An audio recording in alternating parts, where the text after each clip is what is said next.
कि शनि देव की जहां भी आप कभी भी प्रतिमा देखेंगे तो वो काले पत्थरों से बनी होती है या काले रंग की होती है। इनफैक्ट शनि देव का पूरा मंदिर भी ज्यादातर जगहों पे काले पत्थरों से या काले रंग से ही रंगा होता है।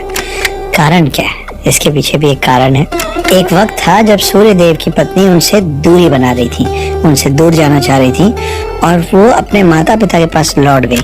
जब वो अपने माता पिता के पास लौटी, उसके पहले उन्होंने अपना एक क्लोन तैयार किया, एक प्रतिबिंब, जिसका नाम उन्होंने रखा छाया, और उसको समझाया कि सूर्यदेव को ये पता नहीं चलना चाहिए कि मैं उनके आसपास नहीं हूँ। सूर्यदेव को ये बात नहीं पता थी। सूर्यदेव ने छाया को अपनी पत्नी समझ के छाया के साथ जो बच्चे किए उनमें से एक बच्चे का नाम है शनि। छाया मतलब साया, छाया मतलब शैडो। इसीलिए शनि देव जो है, क्योंकि वो छाया के पुत्र हैं, इसलिए काले हैं। और आपने सुना होगा ये लाइन कि शनि की छाया, शनि की छाया। वो छाया जो है वो शनि की माँ का नाम है।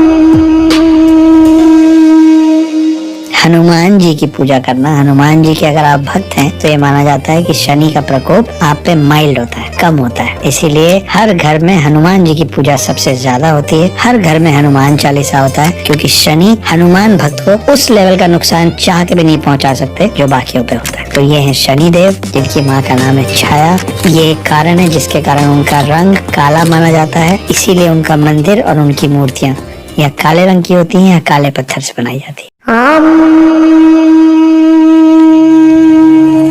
ये एक मिथ्या है। शनि देव की छाया जब आप पे पड़ती है तो हमेशा आपका नुकसान होता है। ये गलत मिथ्या है। शनि देव जब आपके पास आते हैं तो हमेशा नुकसान और तकलीफें लेके नहीं आते हैं। ऐसा माना जाता है कि शनि देव का पूरा जो काल होता है आपके साथ वो 7.5 साल का होता है एट अ स्ट्रेच।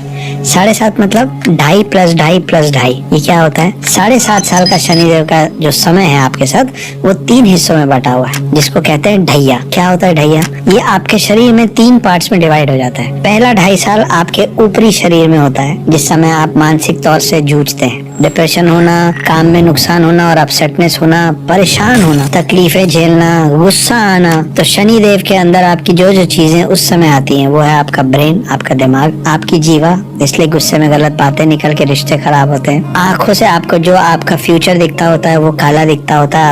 आपको होप कम मिलता है। आपको हर बातों पे ज्यादातर चीजें सुन के नाराजगी होती है, क्योंकि आपके कान में हर चीज गलत तरीके से पड़ती है और आपका मस्तिष्क जो है वो आपको ऐसी चीजों से घेर देता है जिसमें आपको होप कम दिखता है और निराशा ज्यादा होती है। सेकंड 2.5 जो आता है वो यहाँ चेस्ट के नीचे से उतर के नीचे के शरीर में जाता है। इस समय पेट से रिलेटेड प्रॉब्लम्स होती हैं, लेकिन साथ में आपको बहुत अच्छा खाने को मिलता है, क्योंकि शनि यहाँ से हट चुके होते हैं। वजन बढ़ना, पेट निकलना, और आपको मालूम है कि पेट निकलने से बहुत सारी बीमारियां जुड़ी हुई। Obesity is the king of diseases. तो ये सब चीजें होता है जब शनिदेव आपके बीच के शरीर में होते हैं। आपको अच्छा खाना मिलता है लेकिन आपका वजन बढ़ता है, आपको पेट की तकलीफें होती है और पेट की तकलीफों से सारा शरीर जुड़ा हुआ है। और तीसरा आता है आखिरी ढैया, जो नीचे पैरों पे जाता है। ऐसा माना जाता है कि जब शनिदेव पैरों पे आते हैं तो आपको शुरू के 5 साल, 2-2.5 साल में जितनी तकलीफें मिली हैं उन सब का निराकरण होता है